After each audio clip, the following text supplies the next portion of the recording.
الحمد لله نحمده ونستعينه ونؤمن به ونتوكل عليه ونعوذ بالله من شرور أنفسنا ومن سيئات أعمالنا من يهده الله فلا مضل له ومن يضلله فلا هادي له وأشهد أن لا إله إلا الله وحده لا شريك له وأشهد أن محمدا عبده ورسوله أرسله بالهدى ودين الحق ليظهره على الدين كله ولو كره المشركون اللهم صل على محمد وعلى آل محمد كما صليت على إبراهيم وعلى آل إبراهيم إنك حميد مجيد اللهم بارك على محمد وعلى آل محمد كما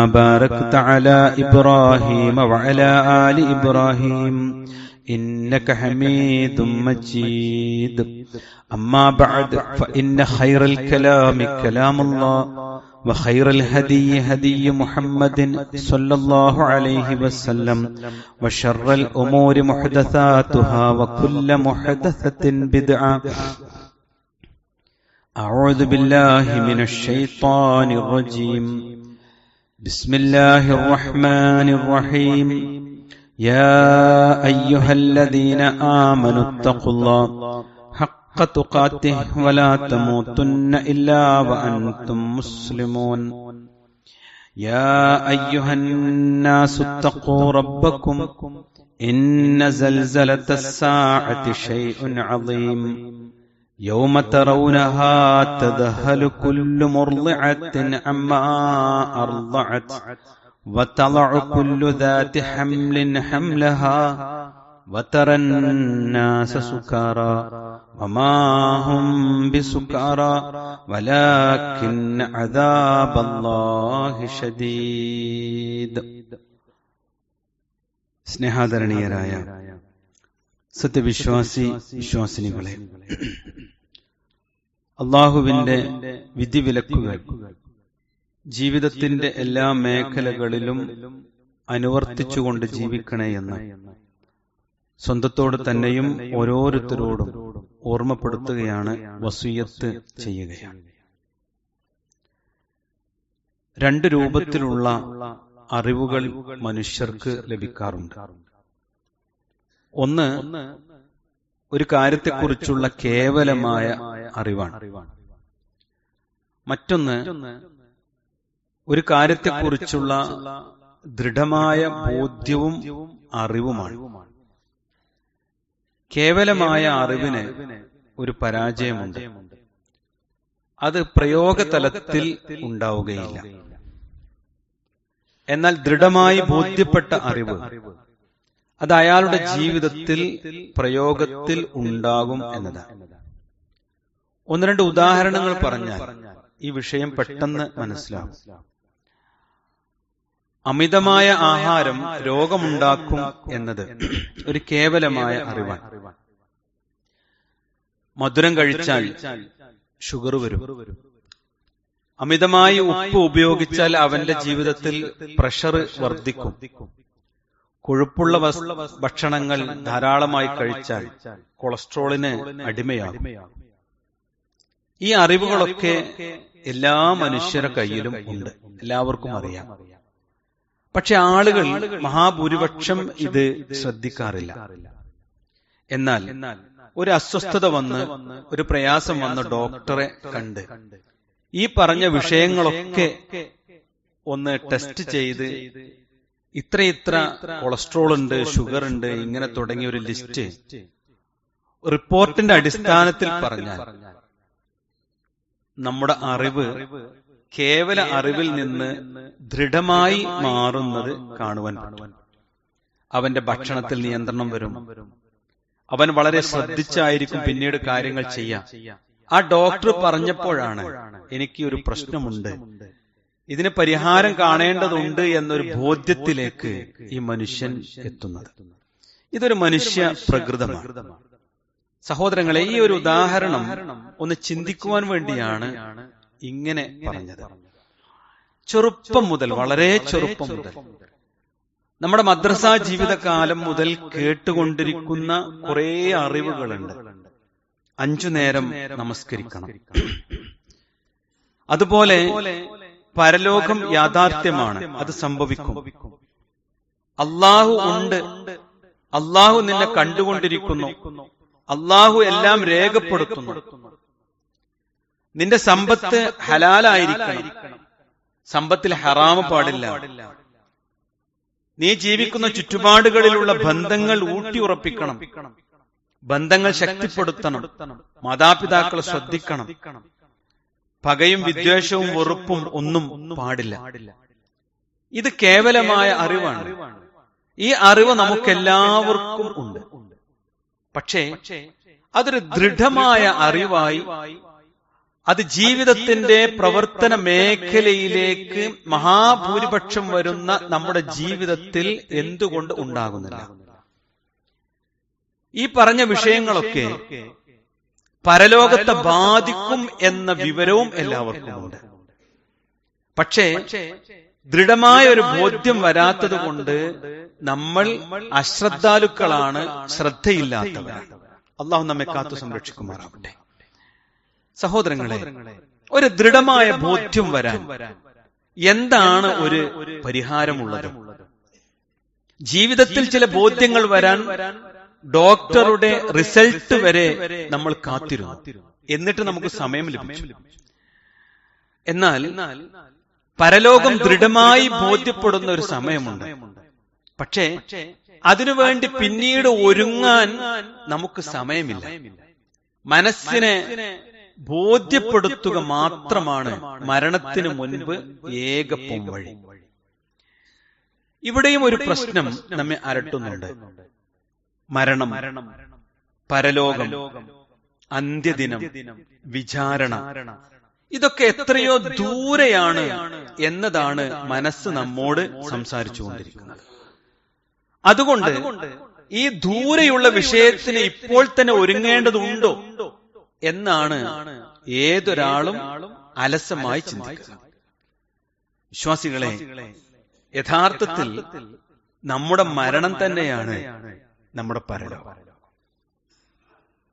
നമ്മൾ മരിക്കുന്ന മരണം ഉറപ്പായ ആ നിമിഷത്തിൽ പരലോകമുണ്ട് എന്ന് 100% നമുക്ക് ബോധ്യപ്പെടും. അന്നുവരെ കാണാത്ത റഹ്മാനായ റബ്ബിന്റെ മലക്കുകൾ തന്റെ ചുറ്റും വന്നിരിക്കുന്നത് അവൻ കാണും. ഇനി എന്റെ യാത്ര ഇവിടെ അവസാനിക്കുന്നില്ല എന്നും ഞാൻ തുടർച്ചയുള്ളൊരു ജീവിതത്തിലേക്ക് പ്രവേശിക്കുകയാണ് എന്നും അവന് ബോധ്യപ്പെടും. അതുകൊണ്ട് മരണത്തിന് മുൻപ് മരണമാണ് എന്റെ ജീവിതത്തിന്റെ പരലോകത്തിന്റെ തുടക്കമെന്നും മരണമാണ് എന്റെ വിചാരണയുടെ ആദ്യമെന്നും മരണമാണ് എന്റെ റഹ്മാനായ റബ്ബിനെ നേരിൽ കാണുവാനുള്ള തീയതി എന്നും ബോധ്യപ്പെട്ടു കഴിഞ്ഞാൽ വിശ്വാസികളെ, ജീവിതത്തിൽ നമുക്ക് ചില നേട്ടങ്ങൾ ദൃഢമായ ബോധ്യത്തോടു കൂടി ചെയ്യാൻ സാധിക്കും. വിശുദ്ധ ഖുർആൻ പറയാം, കുല്ലക്കും മീആദു യൗമിൻ, നബിയെ പറയുക, നിങ്ങൾക്കൊരു നിശ്ചിത ദിവസമുണ്ട്. മീആദു യൗമിൻ, ഒരു നിശ്ചിതമായ ദിവസം. അതെല്ലാവർക്കും 60 ആണോ 70 ആണോ? അല്ല. ഗർഭസ്ഥ ശിശു മരിക്കുന്നുണ്ട്, അതിനുശേഷം ഗർഭപാത്രത്തിൽ നിന്ന് പുറത്തു വന്ന നിമിഷാർദ്ധത്തിൽ മരിക്കുന്നുണ്ട്. അവിടുന്ന് അങ്ങ് മരണത്തിന്റെ റേഷ്യോ അത് എല്ലാ ഘട്ടങ്ങളിലും സംഭവിക്കുന്നതാണ് എന്ന് മനുഷ്യനെ എത്ര ശാസ്ത്രം പുരോഗമിച്ചാലും ബോധ്യപ്പെടുത്തിക്കൊണ്ടേയിരിക്കുന്നു. റഹ്മാനായ റബ്ബ് പറഞ്ഞു, കുല്ലക്കും, നിങ്ങൾക്കുണ്ട് മീആദു യൗം, ഒരു നിർണിതമായ ദിവസം. ലാ തസ്തഖിറൂന അൻഹു സഅതൻ വലാ തസ്തഖ്ദിമൂൻ, അത് വിട്ട് ഒരു നിമിഷം പോലും നിങ്ങൾക്ക് മുന്നോട്ട് പോകുവാനോ പിന്നോട്ട് പോകുവാനോ സാധ്യമാവുകയില്ല. ലിക്കുല്ലി ഉമ്മത്തിൻ അജലുൻ, ഓരോ സമുദായത്തിനും അല്ലാഹു അജൽ വെച്ചിട്ടുണ്ട്. ഇദാ ജാഅ അജലുഹും, അവരുടെ അവധി എത്തിക്കഴിഞ്ഞാൽ ഫലാ യസ്തഖിറൂന സഅതൻ വലാ യസ്തഖ്ദിമൂൻ, ഒരു നാഴിക പോലും അവർക്ക് വൈകിക്കുവാനോ അല്ലെങ്കിൽ മുന്തിക്കുവാനോ അവർക്ക് സാധിക്കുകയില്ല. എത്ര ഗൗരവത്തിലാണ് അല്ലാഹു സുബ്ഹാനഹു വ തആല പഠിപ്പിച്ചിട്ടുള്ളത്.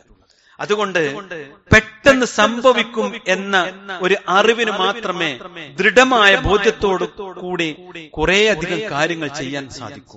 അല്ലെ? പെട്ടെന്ന് സംഭവിക്കും എന്നതിന് എത്രയെത്ര അനുഭവങ്ങളുണ്ട് സഹോദരങ്ങളെ. സുനാമി കണ്ടവരാണ്, അതിന്റെ വീഡിയോ കണ്ട് നെട്ടിയവരാണ്, അല്ലെ? മറന്നിട്ടില്ലല്ലോ. കടൽക്കരയിൽ ഞാൻ നോക്കി നിൽക്കുകയാണ്. ആ തൊട്ടടുത്ത സെക്കൻഡ് എന്റെയും നാടിന്റെയും സമ്പൂർണ്ണ നാശമാണെന്ന് ആ 10,000-കണക്കിന് മനുഷ്യർ മനസ്സിലാക്കിയില്ല. തന്റെ ഓഫീസിൽ നിന്ന് ഫയൽ മടക്കി ഇറങ്ങാൻ ശ്രമിച്ചവരുണ്ടായിരുന്നു, സാധിച്ചില്ല, അല്ലെ? ആ സെക്കൻഡുകൾ കൊണ്ട് ദുരന്തങ്ങളും ദുരിതങ്ങളും കടന്നു വരുന്നത് കൺമുന്നിലുണ്ടായിട്ട് അല്ലാഹു സുബ്ഹാനഹു വ തആല ചോദിക്കുക, വമാ അംറുസ് സാഅ, വിശ്വാസികളെ നിങ്ങൾ മനസ്സിലാക്കണം, ഇല്ലാ കലംഹിൽ ബസർ, അത് കണ്ണ് ഇമവെട്ടുന്നത് പോലെ മാത്രമാകുന്നു. കലംഹിൽ ബസർ, അത് കണ്ണ് ഇമവെട്ടുന്നത് പോലെ സംഭവിക്കും, ഒരു സംശയവും വേണ്ട. ഔ ഹുവ അഖ്റബ്, അതിനേക്കാൾ വേഗതയോടുകൂടി.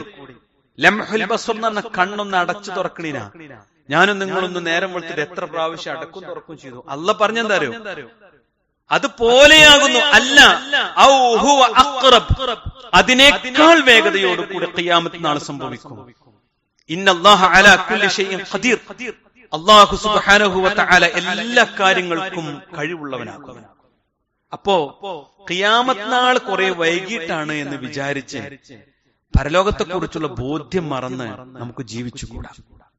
വിശ്വാസികളെ, നമ്മുടെ ജീവിതത്തിൽ ഖിയാമത്ത് നാളിന്റെ ഭീകരത അല്ലാഹു സുബ്ഹാനഹു വ തആല ഖുർആനിലൂടെ അങ്ങനെ പറഞ്ഞു തരുന്ന ഓർത്തെടുത്താൽ നമുക്ക് കിട്ടിയ ഈ കേവല അറിവുണ്ടല്ലോ, നിസ്കരിക്കണം, നോമ്പ് നോൽക്കണം, സത്യസന്ധരാവണം, ഹലാല് ഹറാം, ഇതൊന്നും പ്രാക്ടിക്കൽ അല്ലല്ലോ. ഇപ്പോ അതൊക്കെ പ്രാക്ടിക്കൽ ആവും. അള്ളാഹു അനുഗ്രഹിക്കുമാറാവട്ടെ. നോക്കൂ, നിങ്ങൾ വിശുദ്ധ ഖുർആൻ പറയാം, അള്ളാഹു ഖിയാമത്ത് നാളിന് അന്ത്യദിനത്തെ കുറിച്ച് പറഞ്ഞ പേരുകളുണ്ട് ഖുർആനിൽ. അത് മാത്രം ഒന്ന് എണ്ണി പറഞ്ഞതിന്റെ അർത്ഥം പറഞ്ഞാൽ തന്നെ അതിന് ഗൗരവം നമുക്ക് മനസ്സിലാകും. ഒന്നല്ല പറഞ്ഞു യൗമുൽ ഖിയാമ, ഉയർത്തെഴുന്നേൽപ്പിന്റെ ദിനം. അതെ, മരിച്ചിട്ട് മടങ്ങല്ല, മരിച്ചിട്ട് എഴുന്നേൽക്കുന്ന ദിനം. യൗമുൽ ആഖിർ, അത് അന്ത്യമാണ്, ഈ ദുനിയാവിന്റെ അന്ത്യമാണ്, ഖിയാമത്തിന്റെ തുടക്കമാണ്.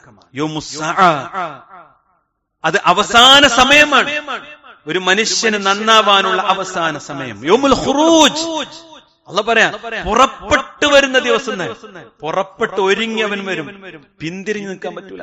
ഖബറിന്ന് അങ്ങോട്ട് എഴുന്നേറ്റ് മുന്നോട്ട് മാത്രം, നാട്ടക്കുറ്റിയിലേക്ക് ഓടുന്നത് പോലെ മനുഷ്യർ ഓടിക്കൊണ്ടിരിക്കും അള്ളാഹുവിന്റെ സവിധത്തിലേക്ക്. യൗമുൽ ഖുറൂജ്, അത് പുറപ്പെട്ടു വരുന്ന ദിവസമാണ്. യൗമുൽ ഫസ്ൽ, ഇത്രയും കാലം തീരുമാനമായില്ലെന്നല്ലേ, തീരുമാനമാകുന്ന ദിവസമാണ്. നിന്റെ കണക്ക് നോക്കുന്ന ദിവസമാണ്. തല മണ്ണിൽ വെക്കുന്നത് വരെയുള്ളൂ കാര്യങ്ങളുടെ തീരുമാനം. അണക്ക് മാറ്റാനും മറിക്കാനും അതുവരെ പറ്റും, പിന്നെ ഒന്നും ചെയ്യാൻ പറ്റില്ല. യൗമുൽ ഫസ്ൽ, അത് തീരുമാനത്തിന്റെ ദിനമാണ്. യൗമുൽ ഹശ്ർ, നന്മയിൽ ജീവിക്കാത്തവന്റെ നഷ്ടത്തിന്റെ ദിവസമാണ്. യൗമുൽ ഹശ്ർ, ജീവിതം പ്രയോജനപ്പെടുത്താത്തതിന്റെ ദുരന്തം നിറഞ്ഞ കൊടും ഖേദത്തിന്റെ ദിനമാണ്. യൗമുൽ ഹശ്റാണത് എന്ന് റഹ്മാനായ റബ്ബ് നമ്മെ ഓർമ്മപ്പെടുത്തുക. നോക്കൂ നിങ്ങൾ, അല്ലാഹു പറഞ്ഞു യൗമുൽ ഹിസാബ്, മനുഷ്യ നിന്റെ കണക്ക് നോക്കുന്ന ദിവസമാണ്. നിന്റെ കടയിൽ ഓഡിറ്റ് നോക്കാൻ, ആ ഓഡിറ്റർ വെച്ച് നീ എടുത്ത ദിവസങ്ങളും മാസങ്ങളും ഒന്ന് നോക്ക്. നിന്റെ കടയിലെ കണക്ക് നോക്കാനാണ് ഇത്ര എടുത്തതെങ്കിൽ യൗമുൽ ഹിസാബ്, നീ ജനിച്ചത് മുതൽ മരിക്കുന്നത് വരെ നിന്റെ കണക്ക് നോക്കുന്ന ദിവസമാണ്. യൗമുത്തനാദ്, അറ്റം കാണാതെ നിലവിളിച്ച് ആർത്തു വിളിച്ച് കരയുന്ന ദിവസമാണത്. പ്രശ്നങ്ങൾക്ക് പരിഹാരമില്ലല്ലോ, എന്റെ ജീവിതം കഴിഞ്ഞു പോയല്ലോ, ഇനി ഒരു അറ്റമില്ലല്ലോ, ഇനി എനിക്ക് രക്ഷപ്പെടാൻ കഴിയില്ലല്ലോ എന്ന് വിചാരിച്ച് യൗമുത്തനാദ്, മനുഷ്യൻ ആർത്താർത്ത് നിലവിളിച്ച് കരയുന്ന ദിനമാണ്. റഹ്മാനായ റബ്ബ് പറഞ്ഞതാ ഇതൊക്കെ സംഭവിക്കും. ഖിയാമത്ത് നാളിനെ ഖുർആൻ അങ്ങനെ എണ്ണി പറഞ്ഞത് മനസ്സിലേക്ക് വന്നിട്ടുണ്ടല്ലോ. തീർച്ചയായും ജീവിതം തന്നെ മാറും. അള്ളാഹു അനുഗ്രഹിക്കുമാറാവട്ടെ. ഖിയാമത്ത് നാളെ സംഭവിക്കുമ്പോ ഈ പ്രപഞ്ചത്തിന് എന്തൊക്കെ മാറ്റം വരുന്ന് റഹ്മാനായ റബ്ബ് ഇങ്ങനെ പറഞ്ഞിട്ടുണ്ട്. അതെന്തൊക്കെ അനുഭവങ്ങളുണ്ട്. അള്ളാഹ് പറഞ്ഞു, ഭൂമി അത് കുലുങ്ങുന്ന, ഇദാ സുൽസിലത്തിൽ അർദു സിൽസാലഹ, ഭൂമി അതിന്റെ ഭയങ്കരമായ പ്രകമ്പനം കൊണ്ടാൽ, അല്ലേ, ഒരു ചെറിയ ഭൂമി കുലുക്കം സ്കെയിലില് 8, 9 ഒക്കെ രേഖപ്പെടുത്തുമ്പോഴേക്കന്നെ ഒരു നാടങ്ങിട്ടില്ലാതെ. അള്ളാഹ് പറഞ്ഞു, ഇദാ സുൽസിലത്തിൽ അർദു സിൽസാലഹ, ഭൂമിക്കൊരു പ്രകമ്പനമുണ്ട്. ആ പ്രകമ്പനം അങ്ങ് ഉണ്ടാൽ വഅഖ്റജത്തിൽ അർളു അസ്ഖാലഹാ, ഭൂമി അതിന്റെ ഭാരങ്ങൾ മുഴുവൻ പുറന്തള്ളും. ആ ഭൂമിക്കകത്തേക്ക് എണ്ണി അടുക്കി വെച്ചിട്ടുള്ള മനുഷ്യരുണ്ടല്ലോ, ആ മനുഷ്യർ സകലമാനം മുഴുവനും അവർ ഒന്നിച്ചങ്ങ് പുറത്തേക്ക് വരും. അതിന്റെ എല്ലാ ഭാരങ്ങളും ഭൂമി അങ്ങ് പുറത്തേക്ക് കൊണ്ടുവരും. റഹ്മാനായ റബ്ബ് പറഞ്ഞു, ഭൂമി വിറകൊള്ളും. ഇദാ റുജ്ജത്തിൽ അർളു റജ്ജാ, ഭൂമി കിടികിടാ വിറപ്പിക്കപ്പെടും. വബുസ്സത്തിൽ ജിബാൽ ബസ്സാ, പർവ്വതങ്ങൾ ഇടിച്ച് പൊടിയാക്കപ്പെടും. അല്ലാഹു പറഞ്ഞതാണ്. ഇതിന്റെ സാമ്പിളുകൾ പലപ്പോഴും നമ്മെ കൊണ്ട് അല്ലാഹു കാണിച്ചു തന്നിട്ടുണ്ട്. ആർക്കെങ്കിലും നിയന്ത്രിക്കാൻ പറ്റുമോ? അതല്ല പറഞ്ഞ മനുഷ്യ, നീ ഘട്ടം ഘട്ടമായിട്ട് കയറിപ്പോവുകയുള്ളൂ, ഇറങ്ങിപ്പോരാൻ എനിക്ക് പറ്റൂല. അല്ലാഹു സുബ്ഹാനഹു വ തആല പറയാ, ഈ ഭൂമിയെ അല്ലാഹു നീട്ടപ്പെടും, ഭൂമി കാലിയാക്കും.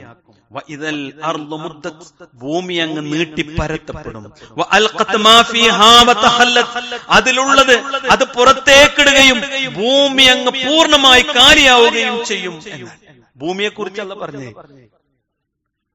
ഈ ഭൂമിപ്പുറത്ത് സുന്ദരമായ പർവ്വതങ്ങൾ അല്ലാഹു നാട്ടിവെച്ചിട്ടുണ്ട്. എത്ര ഘനഗംഭീരമായാണ് അവരുടെ നൃത്തം അല്ലേ, എന്തൊരു ഭംഗിയാണ് അവക്ക്. അള്ളാഹു വിശുദ്ധ ഖുർആനിൽ പറഞ്ഞു, നീ കാണുന്ന ഈ പർവ്വതം ഉണ്ടല്ലോ, അതിനെക്കുറിച്ച് ചിന്തിച്ചിട്ടുണ്ടോ? അത് മേഘം പോലെ ചലിച്ചുകൊണ്ടിരിക്കും, അത് പറന്നുകൊണ്ടിരിക്കും. വതറൽ ജിബാല തഹ്സബുഹാ ജാമിദ, പർവ്വതങ്ങളെ നീ കാണുമ്പോ അത് ഉറച്ചു നിൽക്കുന്നതാണ് എന്ന് നീ ധരിച്ചു പോകും. പക്ഷേ വഹിയ തമുറു മർറസഹാബ്, അത് മേഘം കണക്കെ ചലിച്ചു പോകുന്നതാണ്. പിടുത്തങ്ങിടും അല്ല, ഉറപ്പിച്ചു നിർത്തിയെന്ന് തോന്നണക്ക്, പക്ഷേ മേഘം കണക്കെ അത് ചലിക്കുന്നതാണ് എന്നങ്ങ് പറഞ്ഞു. ഒന്നുകൂടി പറഞ്ഞു കേട്ടോ, അല്ലാഹ് കടഞ്ഞ രോമം പോലെയായിത്തീരും. വതകൂനുൽ ജിബാലു കൽ ഇഹ്നിൽ മൻഫൂസ്, കടഞ്ഞ ആട്ടിൻ രോമം പോലെ കനമില്ലാതെ പാറിങ്ങനെ നടക്കും. വബുസ്സത്തിൽ ജിബാലു ബസ്സാ, ആ പർവ്വതങ്ങൾ ഇടിച്ച് പൊടിയാക്കപ്പെടും. ഇത് സംഭവിക്കുമെന്ന് അല്ലാഹ് പറഞ്ഞു. പർവ്വതങ്ങളെ സഞ്ചരിപ്പിക്കും, എന്നിട്ട് ഈ പ്രപഞ്ചമാകെ മരീചിക പോലെയാകും. വസുയ്യിറത്തിൽ ജിബാൽ, പർവ്വതങ്ങൾ സഞ്ചരിക്കപ്പെടുകയും ഫകാനത്ത് സറാബ, അവ മരീചിക പോലെ ആയിത്തീരുകയും ചെയ്താൽ പിന്നെന്താ സംഭവിക്കുക? ഇവിടെ നമ്മള് സമുദ്രത്തെ കാണുന്നുണ്ട്. വിശുദ്ധ ഖുർആൻ പറയാം, സമുദ്രത്തിന് എന്തൊക്കെ മാറ്റം ഉണ്ടാവും, അത് ആളി കത്തിക്കപ്പെടും എന്നാണ്. വഇദൽ ബിഹാറു സുജ്ജിറത്, സമുദ്രം ആളി കത്തും അല്ലെ. സമുദ്രശാസ്ത്രം പഠിക്കുന്നവർക്കറിയാം അതിന്റെ ഓരോ ഘട്ടങ്ങളിൽ സംഭവിക്കുന്ന മാറ്റങ്ങൾ. നോക്കൂ നിങ്ങൾ, ഖുർആൻ പറഞ്ഞു സമുദ്രം പൊട്ടി ഒഴുക്കപ്പെടും അല്ലെ. കുറഞ്ഞ കരയെ നമുക്കുള്ളൂ. അല്ലാഹ് പറയാം, ആ സമുദ്രം അതിന്റെ അതിർത്തികൾ ഭേദിക്കപ്പെടും. വഇദൽ ബിഹാറു ഫുജ്ജിറത്, സമുദ്രം അത് പൊട്ടി ഒഴുക്കപ്പെട്ടാൽ പിന്നെന്താ അവിടെ ഉണ്ടാവുക? അല്ലാഹു സുബ്ഹാനഹു വ തആല പറയാ, അപ്പൊ മനുഷ്യരെ നിങ്ങൾ ചിന്തിച്ചിട്ടുണ്ടോ? അഹങ്കാരത്തോടു കൂടി നീയൊക്കെ ഇങ്ങനെ എഴുന്നേറ്റ് നടന്ന് പിന്നെ നിന്നെല്ലാവരും കൂടി മടക്കി വെച്ച ആ ഖബറുണ്ടല്ലോ, അതിനെന്താ സംഭവിക്കുക? വരൂലെന്നല്ലേ നീ വിചാരിക്കുന്നത്?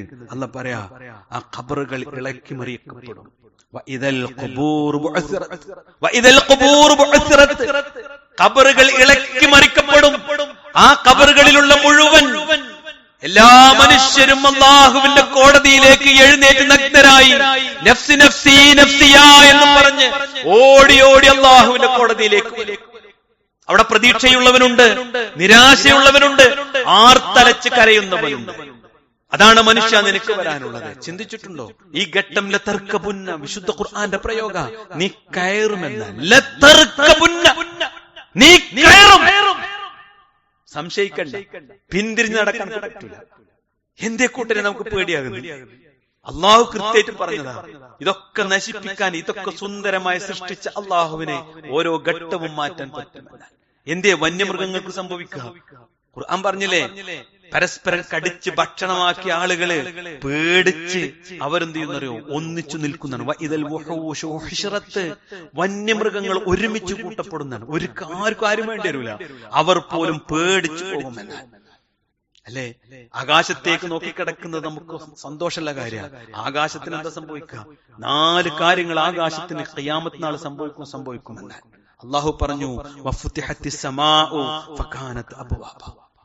വഫുത്തിഹത്തിസ് സമാ, ആകാശം തുറക്കപ്പെടുമെന്ന്. ആകാശം തുറക്കപ്പെടും, പല കവാടങ്ങളായി അത് തീരുകയും ചെയ്യുന്ന. അള്ളാഹ് പറഞ്ഞെന്താ? സബ്അ സമാവാത്, 7 ആകാശങ്ങളുണ്ട് എന്ന്. ഒന്നുകൂടി അള്ളാഹ് പറഞ്ഞു ആകാശം പിളരുമെന്ന്. ഇത് സമാഉൻ ശഖ്ഖത്, ആകാശം പിളരുമ്പോൾ. മനസ്സ് കാണണ്ടേ ഇതൊക്കെ? റഹ്മാനായ റബ്ബ് പറഞ്ഞു അന്ന് നക്ഷത്രങ്ങൾ ഉതിർന്നു വീഴും. വഇദ ശംസുൻ ഫതറത് വഇദ സമാഉൻ ഫതറത്, ആകാശം പൊട്ടിപ്പിളരുമ്പോൾ. വഇദൽ കവാകിബുൻ തസറത്, ആ ആകാശത്തു നിന്ന് ഗോളങ്ങൾ കൊഴിഞ്ഞു വീഴപ്പെടുമ്പോൾ. വഇദൻ നുജൂമുൻ കദറത്, നക്ഷത്രങ്ങൾ ഉതിർന്നു വീഴുമ്പോൾ. ഇതൊക്കെ സംഭവിക്കും അല്ലേ? ഗോളശാസ്ത്രവും സൂര്യനെ കുറിച്ച് പ്രത്യേകം പഠിച്ച ആളുകൾ ഇപ്പം എന്തേ പറഞ്ഞത്? ഹീലിയം വാതകം കഴിയുമെന്ന്. കുറച്ചു കാലത്തിന് കത്താനുള്ളൂ. പിന്നെന്ത് സംഭവിക്കും? ഇരുട്ട് സംഭവിക്കും. അല്ല, എല്ലാം തകർന്നു വീഴുമെന്ന്.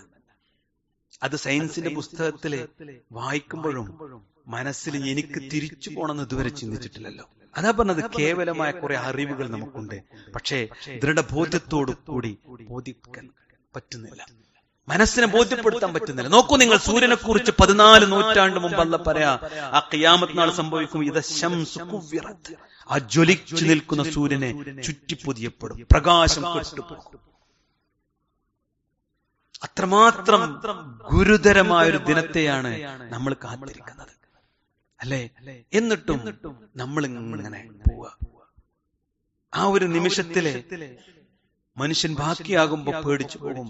നമ്മളോ അള്ളാഹുവിന്റെ തൗഫീഖ് ഉണ്ടെങ്കിൽ ഈ ദുനിയാവിൽ മരണമെന്ന കവാടവും കടന്നു പോകും. അപ്പൊ ഇതൊക്കെ നമുക്ക് മനസ്സിലാവും. ഈ പറഞ്ഞതൊക്കെ ഉണ്ടല്ലോ, ഇത് ഖുർആൻ കഥ പറഞ്ഞതല്ല. ആകാശത്തിനും ഭൂമിക്കും മനുഷ്യർക്കും ജന്തുജാലങ്ങൾക്കും ഈ സംഭവിക്കുന്ന മാറ്റങ്ങൾ അള്ളാഹ് കഥ പറഞ്ഞതല്ല. ബോധ്യപ്പെടും. കാരണം എന്താ അറിയോ? അവൻ ഇങ്ങനെ നോക്കി കിടക്കുക. ആരെയാ നോക്കണേ? ചുറ്റും നിൽക്കണേ ഭാര്യയെയോ ഭർത്താവിനെയോ മക്കളെയൊന്നുമല്ല, അതൊന്നും കാണൂല. കാരണം അതിനപ്പുറത്തൊരു ലോകത്തിന്റെ കാഴ്ച അള്ളാഹുവിന് കാണിച്ചു കൊടുക്കും. അവന്റെ സമയത്തെ കാത്ത് മലക്കുകൾ ചുറ്റുമുണ്ടാകും. സന്തോഷിക്കുന്ന മലക്കുകളുണ്ട്, സലാം പറഞ്ഞ് സമാശ്വസിപ്പിച്ച് സ്വർഗ കവാടത്തിലേക്ക് ക്ഷണിച്ച് സ്വർഗത്തിന്റെ സുഗന്ധം കൊണ്ട് നമ്മെ കാത്തിരിക്കുന്ന മലക്കുകളുണ്ടാവും. അല്ല, ചിലപ്പോ ജീവിതത്തെ ഒന്ന് വിലക്കെടുക്കാതെ എന്ന് തള്ളിവിട്ടവനുണ്ടല്ലോ, അവന് ചുറ്റും കരിമ്പടം പുതച്ച് അതിഭീകരന്മാരായി ആയുധധാരികളായി അവനെ പേടിപ്പിച്ചു, അവനെ അടിച്ചും അവനെ വേദനിപ്പിച്ചും അവനെ മരിപ്പിക്കാൻ, മരണത്തെ റൂഹിനെ ഊരിയെടുക്കാൻ കാത്തിരിക്കുന്ന മലക്കുകൾ ഉണ്ടാവും. ആ കാഴ്ച അവിടെ ബോധ്യപ്പെടും. അപ്പോനെ സൂറത്തുൽ അഅലയിലെ ആയത്ത് ഇങ്ങനെ ഓർമ്മപ്പെടും, വൽ ആഖിറത്തു ഖൈറും വഅബ്ഖ, ആഖിറ പരലോകം ഖൈർ എത്ര ഉത്തമമാണ്, വഅബ്ഖ അതെന്നും അവശേഷിക്കുന്നതാണ്. അതും ബോധ്യപ്പെടും. പക്ഷേ തിരിച്ചു നടക്കാൻ പറ്റില്ലല്ലോ സഹോദരങ്ങളെ. അതുകൊണ്ട് ഈ മായാലോകത്തിന്റെ ഈ വെളിച്ചത്തിൽ ജീവിക്കുമ്പോൾ എനിക്ക് ഇരുണ്ടൊരു യുഗത്തിലേക്ക് യാത്ര ചെയ്യാൻ അത് നരകമാണെങ്കിൽ കൂരിരുട്ടും അതിവേദനാജനകവുമാണ് എന്ന് ബോധ്യപ്പെടാൻ ഈ തെളിവുകൾ മാത്രം മതി. അതുകൊണ്ട് ജീവിതത്തെ എങ്ങനെ നോക്കി കാണുന്നു എന്നതാണ് അല്ലാഹു സുബ്ഹാനഹു വ തആല ഈ ദുനിയാവിൽ നമ്മെ ബോധ്യപ്പെടുത്തിക്കൊണ്ടിരിക്കുന്നത്. അതുകൊണ്ട് സഹോദരങ്ങളെ, ജീവിതത്തിൽ ഈ കടന്നു പോകുന്ന ഈ നിമിഷത്തെക്കുറിച്ച് നമ്മൾ ചിന്തിക്കുകയും ജീവിതം എന്തിനു വേണ്ടിയാണ് എന്ന് സ്വയം ബോധ്യപ്പെടുകയും കർമ്മ നിരതരാവുകയും ചെയ്യേണ്ടതുണ്ട്. അല്ലാഹു തൗഫീഖ് നൽകുമാറാവട്ടെ.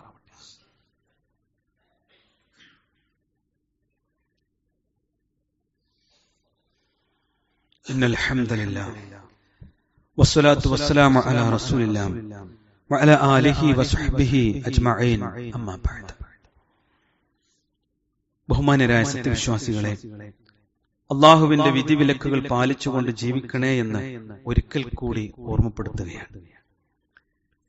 ഖിയാമത്ത് നാള് സംഭവിക്കുമ്പോൾ ഈ പ്രപഞ്ചത്തിലും അഖില വസ്തുക്കൾക്കും സംഭവിക്കുന്ന ഓരോ മാറ്റങ്ങളും അള്ളാഹു വിശുദ്ധ ഖുർആനിൽ വളരെ വ്യക്തതയോടുകൂടി നമ്മളോട് സംസാരിച്ചിട്ടുണ്ട്. ഈ ഭൂമി ലോകത്തിന്റെ കേന്ദ്ര ബിന്ദു ആരാ? യഥാർത്ഥത്തിൽ മനുഷ്യനാണ്. മനുഷ്യനാണ് ഇതിനെ പൂർണ്ണമായി പ്രയോജനപ്പെടുത്തുന്നത്. മനുഷ്യനാണ് ഇതിലെ എല്ലാ നന്മയുടെയും തിന്മയുടെയും അവകാശി. അപ്പോൾ ഖിയാമത്ത് നാൾ സംഭവിക്കുമ്പോൾ മനുഷ്യന്റെ അവസ്ഥ എന്തായിരിക്കും? അല്ലാഹു സുബ്ഹാനഹു വ തആല വിശുദ്ധ ഖുർആനിൽ സൂറത്ത് ഹജ്ജിലെ 2-ാമത്തെ ആയത്തിൽ പറയാം, അവന് സ്വബോധം നഷ്ടപ്പെടുമെന്നാണ്.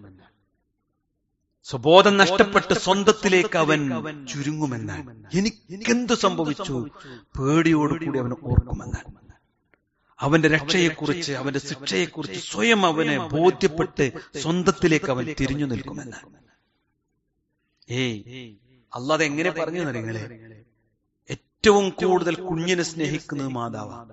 അത് ഏറ്റവും കൂടുതൽ സ്നേഹം ലഭിക്കുക ആ കുട്ടിക്ക് മുല കൊടുക്കുമ്പോഴാണ്, ചേർത്ത് പിടിക്കും.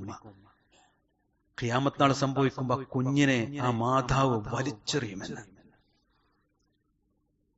തികയാതെ സ്ത്രീകൾ പ്രസവിച്ചു പോകും എന്നാണ്. അത്ര ഭീകരമാണ് ആ ദിനം. ആ ദിനത്തെയാണ് ലാഘവത്തോടു കൂടി നമ്മൾ കാണുന്നത്. അതുകൊണ്ട് അല്ലാഹ് പറഞ്ഞു, യാ അയ്യുഹന്നാസ്, അല്ലയോ ജനങ്ങളെ, ഇത്തഖൂ റബ്ബക്കും, നിങ്ങൾ അല്ലാഹുവിനെ സൂക്ഷിച്ച് ജീവിക്കണം. നിങ്ങളുടെ വാക്കും നിങ്ങളുടെ പ്രവൃത്തിയും നിങ്ങളുടെ ജീവിതത്തിലെ സകലമായ സെക്കൻഡുകളും അല്ലാഹു ഇഷ്ടപ്പെടുന്നത് പോലെയായിരിക്കണം. കാരണം എന്താ അറിയോ? ഇന്ന സൽസലത സാഅത്തി ശൈഉൻ അദീം, ആ അന്ത്യസമയത്തെ പ്രകമ്പനമുണ്ടല്ലോ, അത് ഭയങ്കരമായ ഒരു കാര്യം തന്നെയാകും. അത് സഹിക്കാൻ നിങ്ങൾക്ക് പറ്റില്ല. അന്നെങ്ങാനും യൗമ തറൗനഹ, നിങ്ങൾ അത് കാണുന്ന ദിവസം, തദ്ഹലു കുല്ലു മുർളഅത്തിൻ അമ്മാ അർളഅത്, മുലയൂട്ടുന്ന മാതാവ് കുഞ്ഞിനെ പറ്റി അശ്രദ്ധമായി പോകുന്ന ദിനമാണ്. ഉമ്മാക്ക് കുട്ടിനെ വേണ്ട. വതളഉ കുല്ലു ദാതി ഹംലിൻ ഹംലഹാ, ഗർഭത്തിലുള്ളത് സമയമാകുന്നതിന് മുമ്പ് സ്ത്രീകൾ പ്രസവിച്ചു പോകുന്ന ദിനമാണത്. വതറന്നാസ സുക്കാറ, മനുഷ്യരൊക്കെ മത്തന്മാരായി നിൽക്കുന്നത് നിനക്ക് കാണുവാൻ പറ്റും. വല്ലാത്ത ഭീതിയിൽ മനുഷ്യരൊക്കെ അന്താളിച്ച് ആർത്തു വിളിച്ചു നിൽക്കുന്നത് നിനക്ക് കാണുവാൻ പറ്റും. അല്ലാഹ് പറഞ്ഞു, വമാഹും ബിസുക്കാറ, അവർക്കൊരു മത്തും ബാധിച്ചിട്ടില്ല, അവരുടെ ബുദ്ധിക്കൊരു കുറവും സംഭവിച്ചിട്ടില്ല. വലാകിന്ന അദാബല്ലാഹി ശദീദ്, അല്ലാഹുവിന്റെ കഠിനമായ ശിക്ഷ ഇതാ എനിക്ക് വരാനിരിക്കുന്നു, എനിക്കിതാ ജീവിതത്തിന്റെ സർവനാശം സംഭവിച്ചിരിക്കുന്നു എന്ന ബോധ്യപ്പെടലിൽ സുക്കാറ, അവൻ ലഹരി ബാധിച്ചവനെ പോലെ മത്തനായി പോയതാണ് എന്ന് റഹ്മാനായ റബ്ബ് പറയാം. ഇത് കേൾക്കുമ്പോഴും ഇന്നെക്കുറിച്ചല്ല വേറെ ആരെ കുറിച്ചാണ് ചിന്തിക്കുന്നത് എങ്കിൽ കേവലമായ അറിവിന്റെ ലോകത്താണ് സഹോദരങ്ങളെ ജീവിക്കുന്നത്. യഥാർത്ഥ ലോകത്തേക്ക്, ഈ മായാലോകത്തു നിന്ന് യഥാർത്ഥ ലോകത്തേക്ക് തിരിച്ചു വരാൻ നമുക്ക് പറ്റണം. അവിടെ 5 നേരത്തെ നമസ്കാരത്തെ കുറിച്ച് ബോധ്യമുണ്ടാകും. 114 സൂറത്തുകളുള്ള വിശുദ്ധ ഖുർആനിനെ കുറിച്ച് ബോധ്യമുണ്ടാകും. തനിക്ക് ലഭിച്ച സമ്പത്തിന്റെ സക്കാത്തിനെ കുറിച്ച്, കണക്ക് പറയുന്നതിനെ കുറിച്ച് ആർജവമുള്ള ധൈര്യമുള്ള ആളായി അവൻ മാറിയിട്ടുണ്ടാവും. അവന്റെ മാതാവും അവന്റെ പിതാവും അവന്റെ സ്വർഗമാണ് എന്ന് അവൻ തീരുമാനിച്ചിട്ടുണ്ടാകും. അവന്റെ മക്കളും അവന്റെ ഭാര്യയുമാണ് നാളെ ജന്നാത്തുൽ ഫിർദൗസിൽ തനിക്കുണ്ടാവേണ്ടത് എന്ന് അവൻ തീരുമാനിച്ചിട്ടുണ്ടാകും. നാട്ടിലുള്ള സകലമാന തിന്മകളും ഈ സമൂഹത്തോടും ഈ നാടിനോടും ചെയ്യുന്നവരോട് അവന് വെറുപ്പും വിദ്വേഷവും അല്ല, അവയെല്ലാം എതിർക്കുവാനും അവിടെ നന്മ സ്ഥാപിക്കുവാനുമുള്ള ധൈര്യം അവനുണ്ടാകും. അവൻ ഒരിക്കലും ദുനിയാവിന്റെ വിഷയത്തിൽ സ്വന്തത്തിലേക്ക് ചുരുങ്ങില്ല. സമൂഹത്തിൽ കുടുംബത്തിന് വേണ്ടി, മക്കൾക്ക് വേണ്ടി, നാടിനു വേണ്ടി ജീവിക്കുന്നതോടൊപ്പം ജന്നാത്തുൽ ഫിർദൗസ് ലക്ഷ്യം വെച്ചുകൊണ്ടുള്ള കുതിപ്പായിരിക്കും അവന്റെ ജീവിതം. വിശ്വാസികളെ, നമ്മുടെ കുതിപ്പും കിതപ്പും ഈ ദുനിയാവിലെ 500ന്റെ കെട്ടുകൾക്ക് മുമ്പിലാണ്. ആധാരക്കെട്ടുകൾക്ക് സ്വപ്നം കാണുകയാണ്. അതിനപ്പുറത്തേക്ക് ചിന്തിക്കുമ്പോഴാണ് ഈ മാസ്മരിക ലോകത്തു നിന്ന് യഥാർത്ഥ ലോകത്തേക്കുള്ള യാത്രയിൽ എന്റെ കൂടെ വേണ്ടുന്ന സമ്പാദ്യത്തെക്കുറിച്ച് ചിന്തിക്കുക. മനുഷ്യരെ എന്നുള്ള വിളിച്ചില്ലേ, മുഅ്മിനീങ്ങളെ എന്ന് വിളിച്ചില്ലേ, മുസ്ലിമീങ്ങളെ എന്ന് വിളിച്ചില്ലേ? തിരിച്ചുവരവിന് ഒരുങ്ങുവാൻ വേണ്ടിയാണ് ഈ ദിനത്തെക്കുറിച്ച് അള്ളാഹു ഇത്ര ഗൗരവത്തിൽ പറഞ്ഞത്. അത് കേട്ടും അറിഞ്ഞും മനസ്സിലാക്കിയും ഉൾക്കൊണ്ടുകൊണ്ട് മുന്നോട്ട് പോകുന്നവനെയാണ് റഹ്മാനായ റബ്ബ് ഇഷ്ടപ്പെടുക. അവനാണ് ജന്നാത്തുൽ ഫിർദൗസ് അള്ളാഹു ഒരുക്കി വെച്ചിട്ടുള്ളത്. ആ സ്വർഗം ലഭിക്കപ്പെടുന്നവരിൽ റഹ്മാനായ റബ്ബ് നമ്മെ ഉൾപ്പെടുത്തുമാറാവട്ടെ. ജീവിതത്തെ വളരെ ഗൗരവത്തോടുകൂടി കണ്ട് നാളെയുടെ ലോകത്തിനു വേണ്ടി അധ്വാനിക്കുന്നവരിൽ അള്ളാഹു നമ്മെ ഉൾപ്പെടുത്തുമാറാവട്ടെ. കളിയുടെയും ചിരിയുടെയും തമാശയുടെയും സിനിമയുടെയും റീൽസിന്റെയും അങ്ങനെ തുടങ്ങിയുള്ള നൈമിഷികൾക്ക് പിന്നിൽ നിന്ന് മെല്ലെ മെല്ലെ മാറി ഖുർആനിനെ മുന്നിൽ വെച്ച് ഇബാദത്തുകളെ ചിട്ടപ്പെടുത്തി സത്യസന്ധനായി മുവഹിദായി തൗഹീദുള്ളവനായി ജീവിക്കാൻ അള്ളാഹു നമുക്ക് തൗഫീഖ് നൽകുമാറാവട്ടെ. ആഖിറു കലാം, അവസാന വാക്ക് ലാ ഇലാഹ ഇല്ലല്ലാഹ് ഉച്ചരിച്ച് അള്ളാഹുവിന്റെ പവിത്രരായ മലക്കുകളെ കണ്ടുമുട്ടി സ്വർഗത്തിൽ പ്രവേശിക്കാൻ അള്ളാഹു തൗഫീഖ് നൽകുമാറാവട്ടെ. നല്ലൊരു മരണം റഹ്മാനായ റബ്ബ് നമുക്ക് പ്രദാനം ചെയ്യുമാറാവട്ടെ. നമ്മുടെ കൂട്ടത്തിൽ നിന്ന് മരണപ്പെട്ടു പോയ എല്ലാവരുടെയും ഖബറുകൾ അള്ളാഹു വിശാലമാക്കി കൊടുക്കുമാറാവട്ടെ. രോഗങ്ങൾ കൊണ്ട് പ്രയാസപ്പെടുന്ന സഹോദരങ്ങൾക്ക് അള്ളാഹു ശിഫ നൽകുമാറാവട്ടെ.